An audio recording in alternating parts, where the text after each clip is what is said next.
أشهد أن لا إله إلا الله وحده لا شريك له وأشهد أن محمدا عبده ورسوله أما بعد فأعوذ بالله من الشيطان الرجيم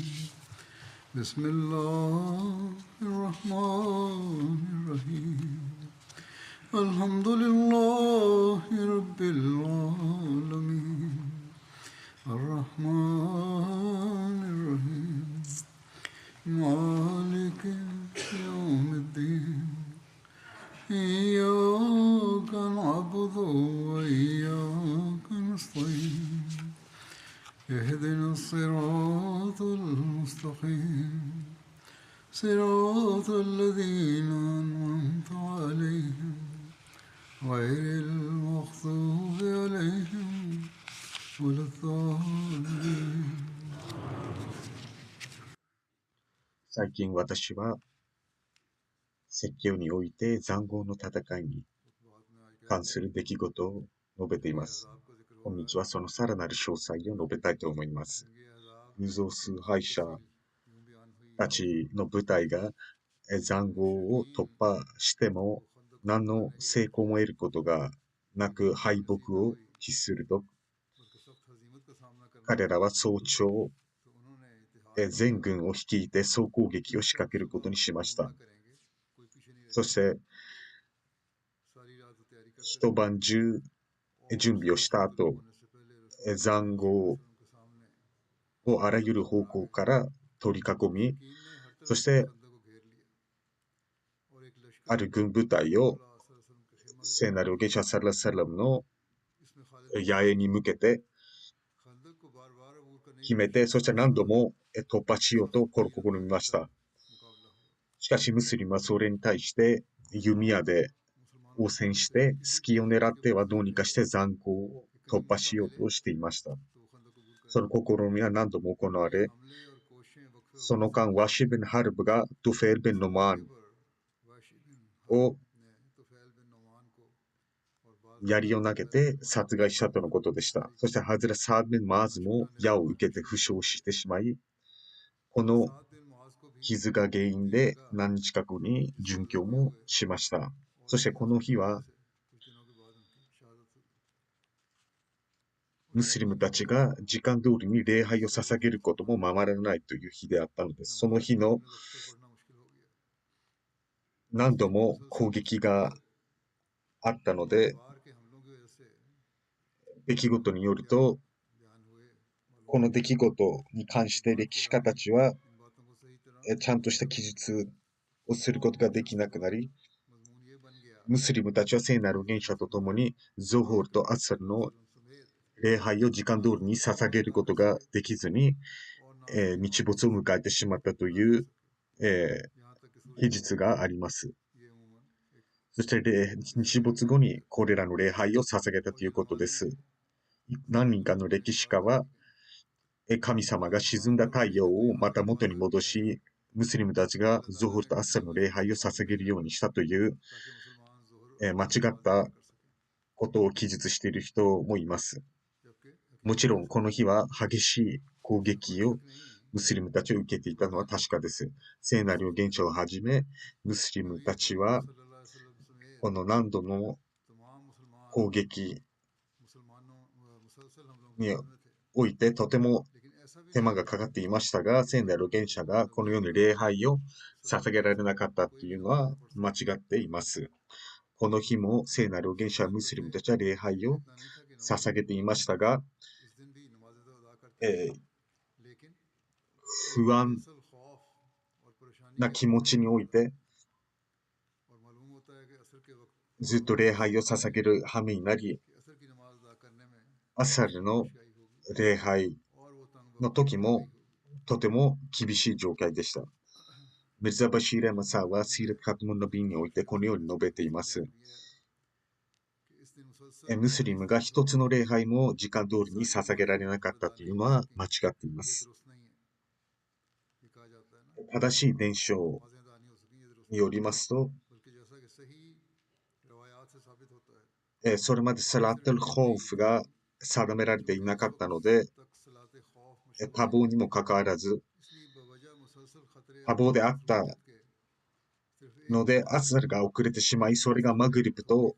合わせて捧げられたとされています。アズル・ムスリム、ウレタラノもこれを引用しています。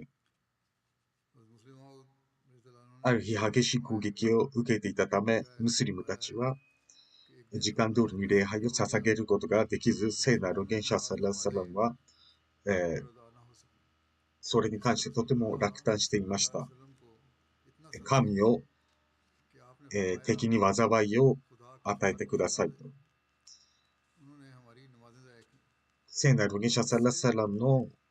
徳というものがこれでわかります。それはなぜかというと、聖なる預言者にとって、神様の崇拝こそが世界に最も価値のあるものであったのです。敵がメディナを四方八方から取り囲んでおり、そして女性や子供たちの命も危険にさらされていたのです。それにもかかわらず、聖なる預言者サルラサラムが望まれたこと、それは神様を時間通りに正しい作法で捧げるということでした。ムスリムたちの礼拝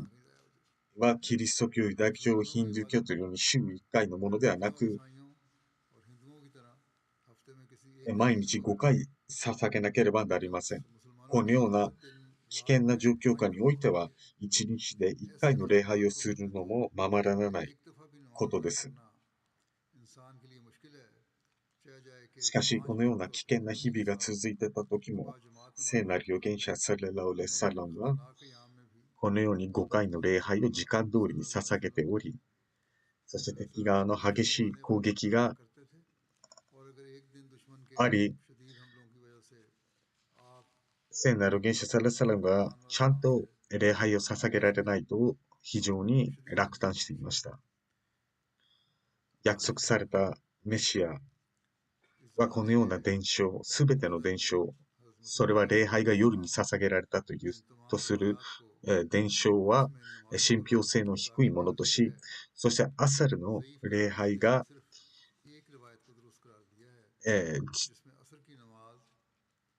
時間通りに捧げられなかったことが正しい伝承としています。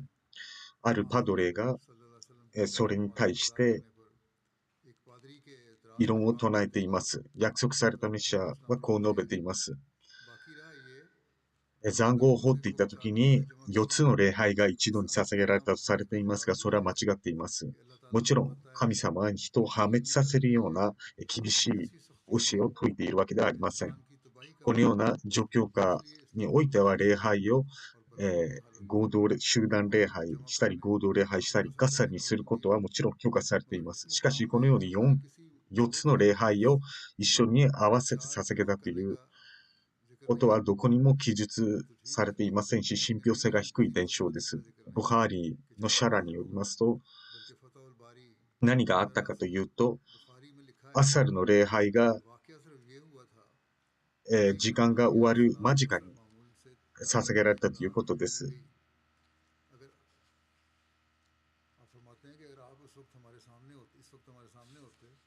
約束されたメシアは、このパドレに対して聞いているのです。もしあなたが目の前にいたなら、この伝承をどこで引用したかを尋ねたでしょう。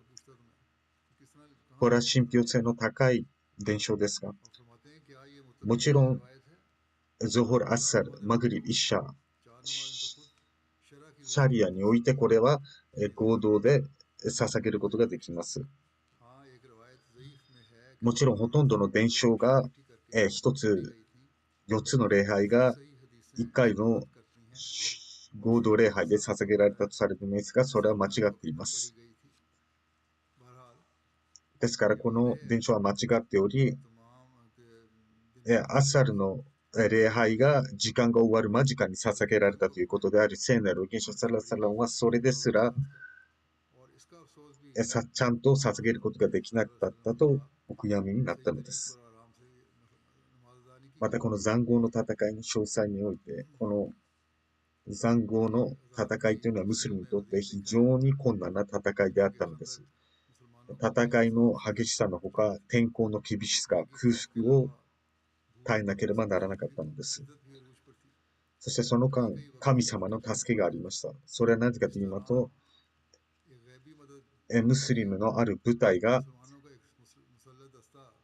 ムスリムの部隊が死者の埋葬に行っているときに、クライ種族のフヤイベン・アフタブがクライ種族に送っていた20頭のラクダを発見することができたのです。ムスリムたちはこの20頭のラクダを確保することに成功し、そして聖なる元首サラッサラムのもとへ捧げたのです。そして塹壕の戦いに従事していた人たちがそこから食をし、そして戦争が終わる頃にムスリムはそれを持ち帰ったのです。アブ・スフィアンがこの知らせを聞くと、フエイはなんと愚かな人物か。私たちが帰るときに荷物を牽引する動物はもう残っていないと。つまり戦闘中、彼らは、メディナを包囲していたので、これは許されていることでもありました。そして聖なる元首サラッサラムがこの連合軍に対する呪いについて記述もあります。聖なる元首サラッサラムは、ゾホルとアッサルの間にお越しになり、そして自分のマントを覆り、そして高く手を上げて、そしてこの連合軍に対して呪いをかけました。ハズレット・ジャベルによりますと、私たちは聖なる元首サラッサラムの顔に、尊厳に喜びを見たとしています。聖なる元首サラッサラムはこの連合軍に対して呪いをかけ、アブナーンはさらに聖なる元首サラッサラムは太陽が沈むのをお待ちになり、そして聖なる元首が立って、人々よ、敵と戦うことを望むなかれ、そして神様に常に善を求めなさい。そしてもし敵と対峙することになったとしても耐え忍びなさい。そして天国は剣のもとにあるということを知りなさい。アッラフマンは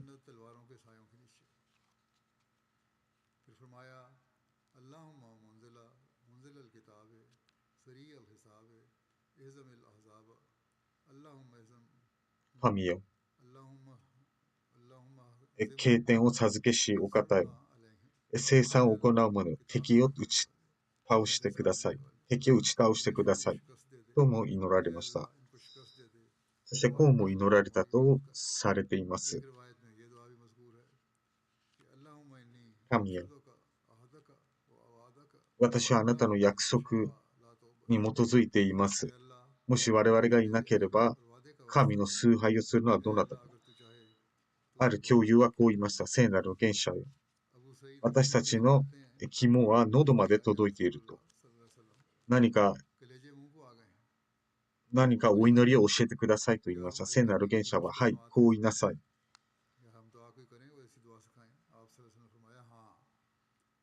神よ、私たちの間違いを覆い隠し、私たちの恐怖を遠のかせてください。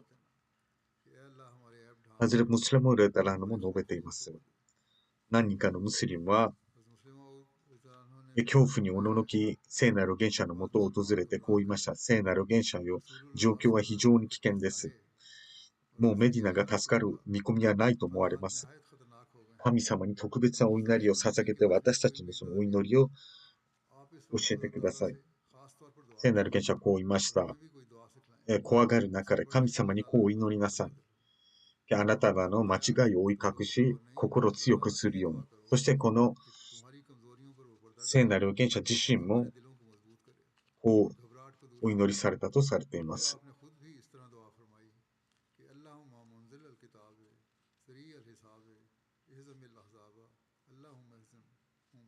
そしてまた、こうもお祈りされたということです。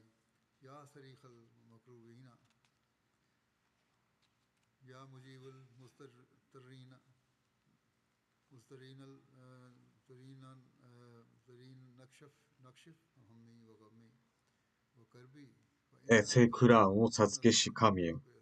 神は生産を早くすることができる。この連合軍を打ち負かしてください。神様、私は彼らを神が打ち負かすことを望みます。そして我々に勝利を与えて、彼らのこの策略を頓挫したまえ。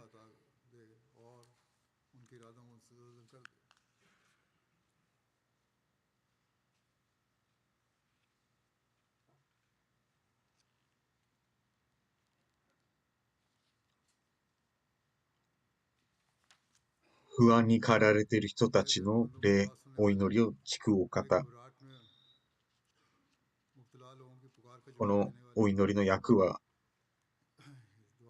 打ちひがれし人のお祈りを聞くお方。私の心配不安を遠のかしてください。神のみがこれらの試練を知っています。私たちが直面しているこの試練を知るのは神のみである。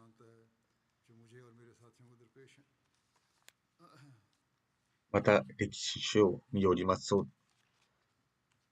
戦争はこのようにピークに達し、フライ種族とその連合軍も包囲に疲れており、なるべく早く総攻撃を仕掛け決着をつけようとしたのです。ムスリムはこのように四方八方から包囲されており、市内においてもクライザ族が裏切っていたので、これらはすべての事実は敵の連合軍の士気を高めるものであり、彼らは総力を決してメディナを破壊しようと考えたのです。敵軍の総大将たちは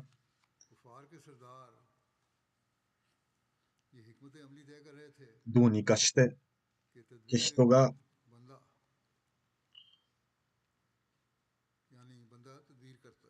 計画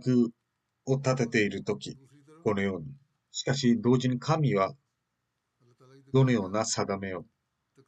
していたのか。つまり人間が計画を立てているときに神の定めは笑うということです。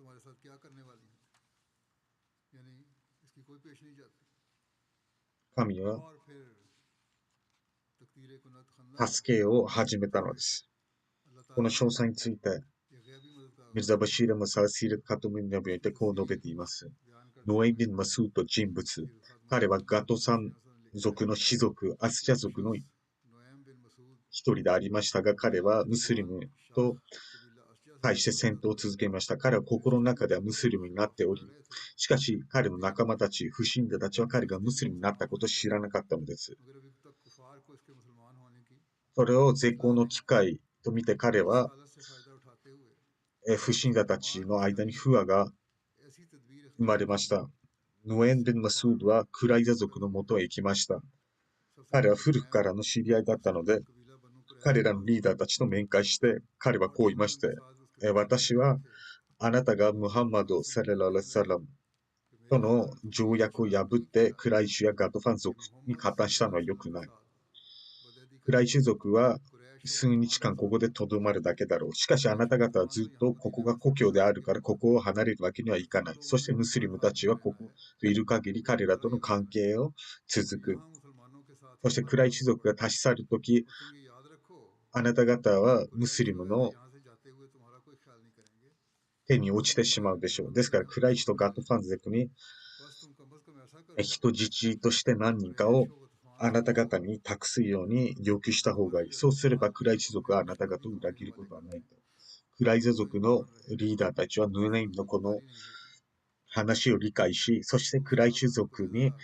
人質を要求することにしたのです。後に裏切られないようにするためです。その後、ノエン・ベン・マスーはクライシュ族のリーダーのもとへ行って、クライザ族はあなた方が立ち去った後、新たな困難に直面しないかを心配している。ですから、彼らは人質として何人かを要求するつもりでいると。しかし、人質を決して彼らに渡してはいけない。でなければ、彼らはあなた方を裏切り、あなた方の人質をムスリムに渡すかもしれないと。そして彼は自分の部族であるガトファン族にも同じようなことを話したのです。そして神様のおかげで、クライシュ族とガサン族は前々からムスリムに総攻撃を仕掛ける計画を立てており、この総攻撃は一度にメディナの4方向からかけるつもりでいたのです。そうすればムスリムたちの軍勢はチリジリになって、どこから防衛線を突破してメディナへ侵入することを考えていたのです。彼らはこの計画のためにクライザ族に伝言を送ったのです。包囲が長くなり、人々は疲弊していると。ですから私たちはすべての部族が明日同時に総攻撃をムスリムに仕掛け、あなた方も総攻撃のために準備をしてくださいと言ったのです。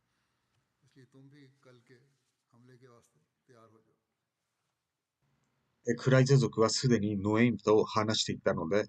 彼らはこう返答しました。明日は、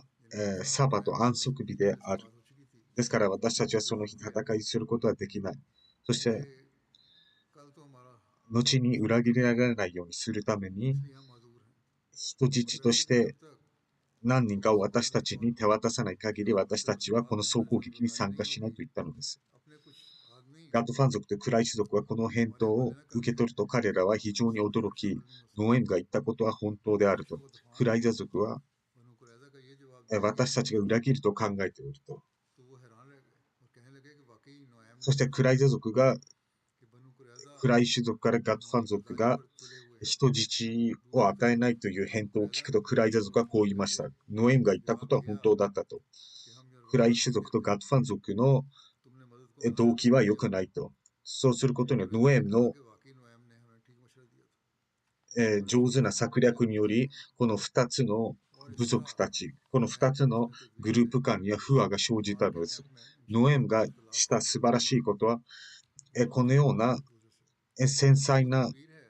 ことにもかかわらず、危険な状況にあったにもかかわらず、嘘をつかなかったということです。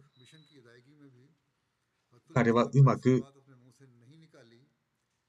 計画を立てて、そして嘘をつかずにこれらの大きなミッションを成し遂げたのです。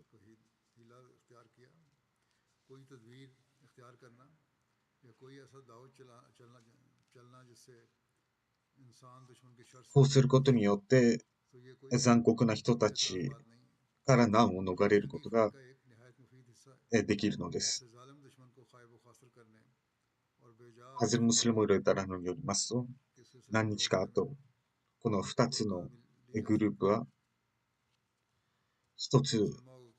同時にユダヤ人とこの偶像崇拝者たちの軍勢が総攻撃を仕掛けることにしましたが、神様の助けがあらわになったのです。その詳細は、ノエムという人物が、彼はガッフォン族の人物であり、彼は心の中でムスリムになっていましたが、不信者側から参戦しました。そして何か機会があれば、ムスリムを助けることにしていたのです。しかし、一人の人間から何ができようか。しかし、ユダヤ人たちが暗い種族に加担してもうムスリムの援護がないことを知ると、彼は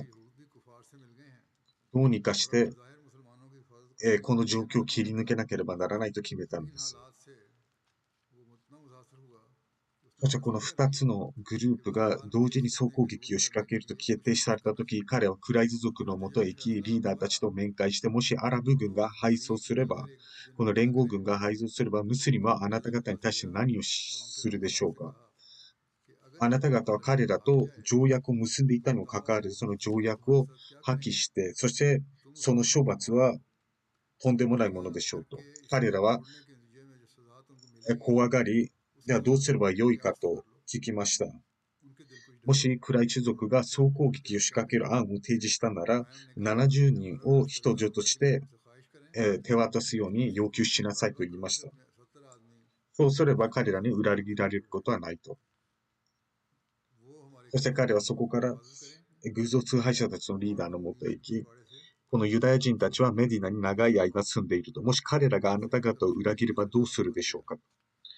もし彼らがムスリムを喜ばせるために、そして自身が犯した過ちの清算をするために、あなた方に人質を要求してそれをムスリムに手渡すようなことがあら、あなたはどうするか。あなた方は彼らを試すべきであり、そして早く彼らに総攻撃に参加するように要求しなさいと言いました。不信者たちはそれが正しいと思い、ユダヤ人にこう提案を送ったのです。総攻撃をするので明日、それに参加してくださいと。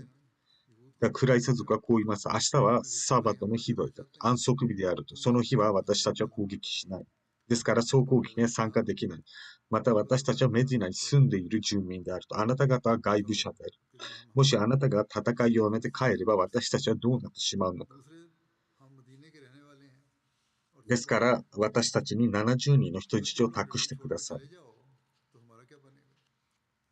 そうすれば私たちは戦いに参加できる。そして不信者たちは最初から疑念を抱いていたので、この要求を拒否しました。もし私たちとの同盟が本当なであるならば、このような要求はすべきではないのではないかと。そうすることによってユダヤ人たちは疑念を抱き、そして不信者たちも彼らに対して疑念を抱くようになったのです。そしてお互い疑念が生まれれば、不和が生じれば、勇気もなくなるのです。勇敢さんにも欠けるのです。そして神の定めがいかにあらわになったのか。それはある日の夜、嵐としてあらわになったのです。この砂嵐によって大勢の部族は撤退に追い込まれたのです。イブニ・サーという歴史家はこう記述しています。神様のある寒い、非常に極寒の夜に砂嵐を起こし、テントはめちゃくちゃになり、そして神様はこのようにして砂嵐を通じて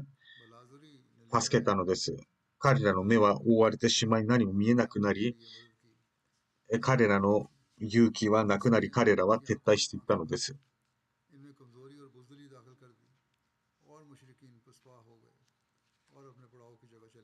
この詳細に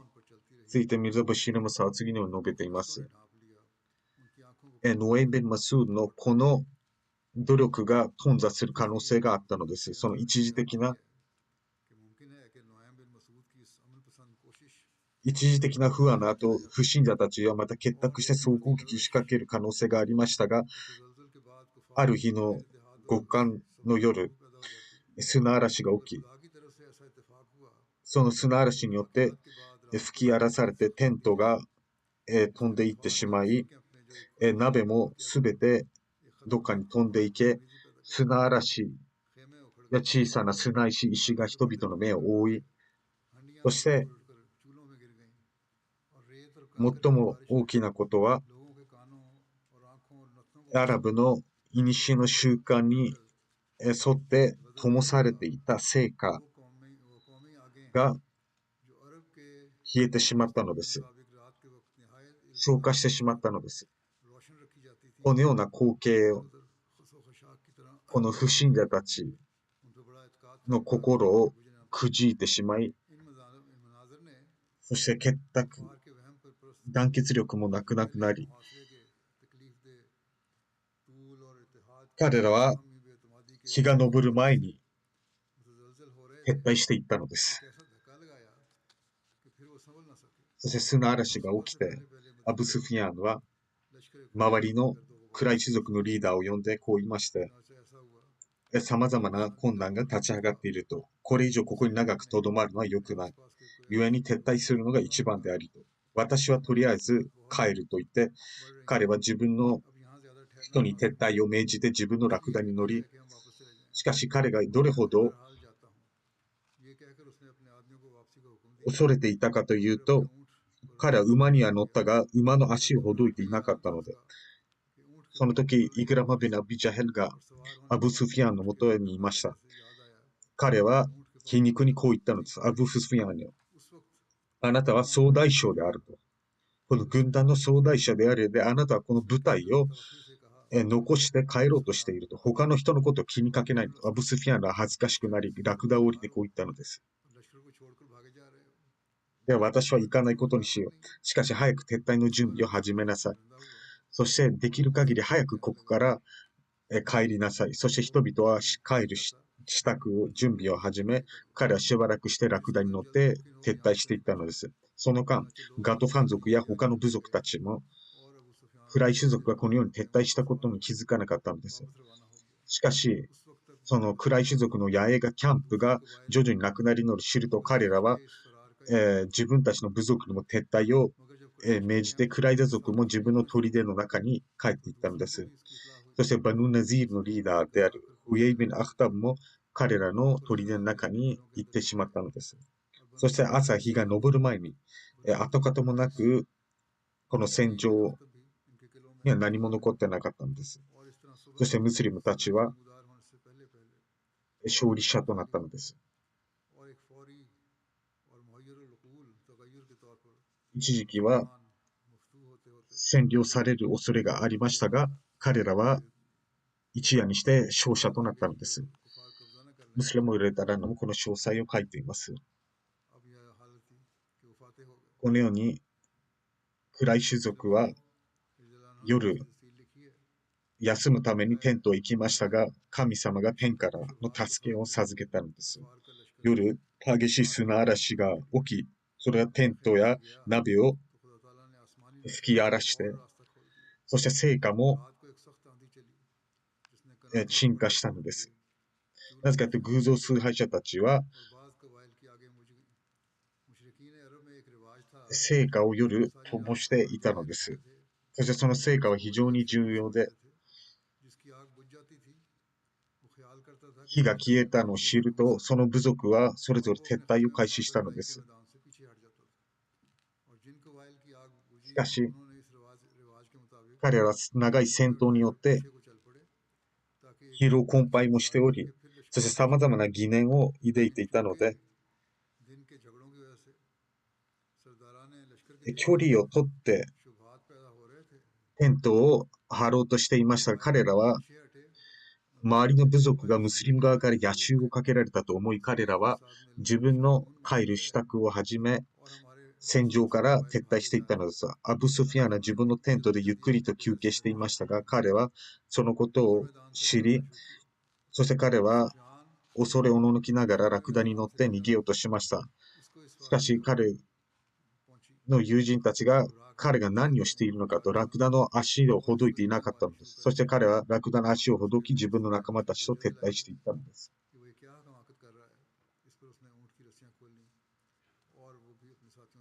不信者たちの状況がこうなると、聖なる預言者サラッサランは敵の様子を調べるためにある一人の教友を派遣したのです。シーラト・ハトム・ナビーによりますと、この日の夜、偶像崇拝者たちは戦場から撤退しているとき、聖なる預言者サラッサランは自分の周りの教友たちに声をかけました。あなた方の中に誰が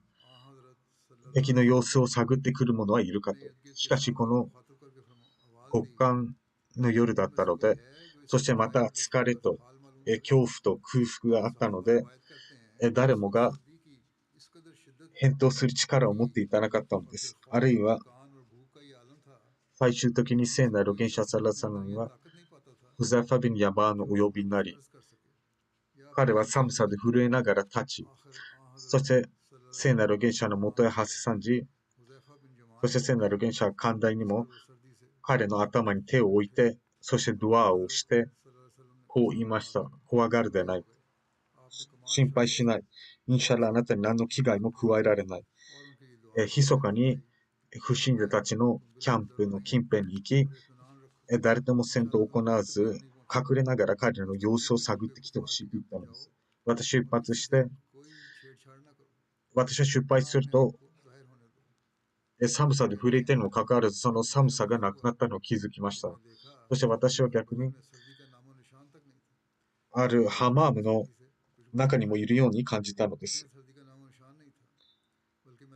そしてその時、闇夜に紛れて、私は静かに不信者たちのキャンプに到着しました。その時私が見た様子は、アブスフィアーンは火のそばに立っており、私は自分の矢で狙いを彼に定めました。しかし、私は聖なる元シャサラサラムのご指示を思い出し、矢を放ちませんでした。もし私が矢を放てば、アブスフィアのあまりにも近くにいたため、彼は助かる見込みはなかったでしょう。その時、アブスフィアーノは自身の仲間に撤退を命じており、彼は私の目の前でラクダに乗り、しかし彼はあまりにも躊躇していたので、ラクダの足をほどくのも忘れていたのです。私は帰還すると、聖なる預言者はその時、礼拝を捧げており、礼拝を捧げ終わるとすべての出来事を話しました。そして聖なる預言者は神に感謝をして、これは我々の努力の結果ではないと。これはただただ神様の祝福である。このように神様は一息で連合軍を撤退させたと。そしてムスリム中に不信者たちが撤退したことが広まりました。ムスリムで誰もこの出来事をこのように述べています。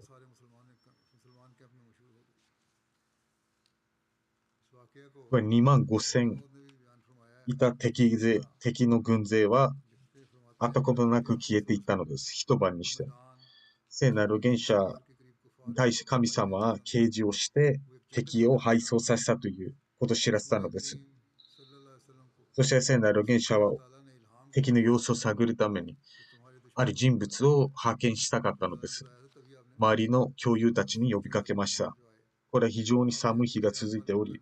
ムスリムたちはろくな服装もなく、そしてろくに喋ることもできなかったのです。寒さのあまり。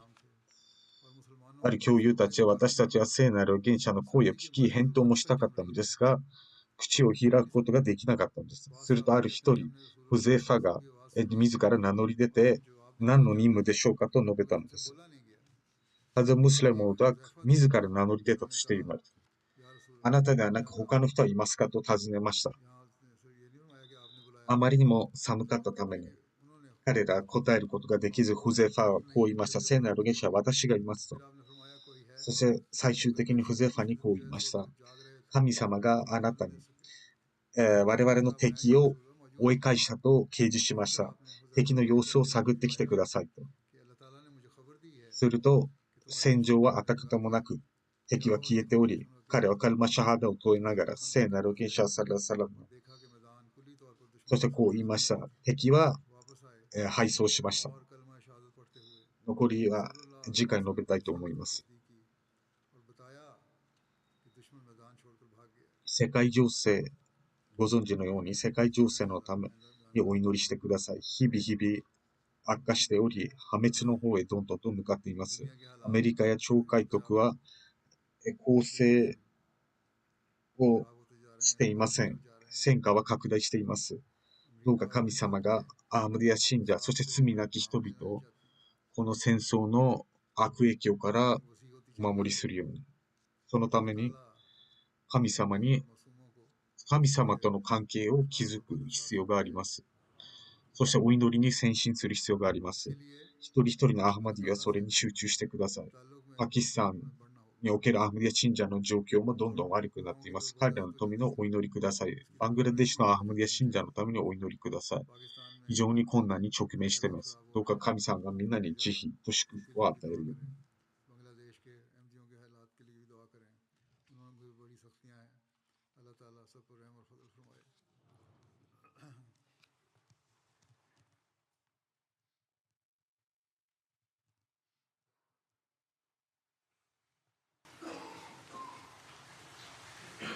الحمد لله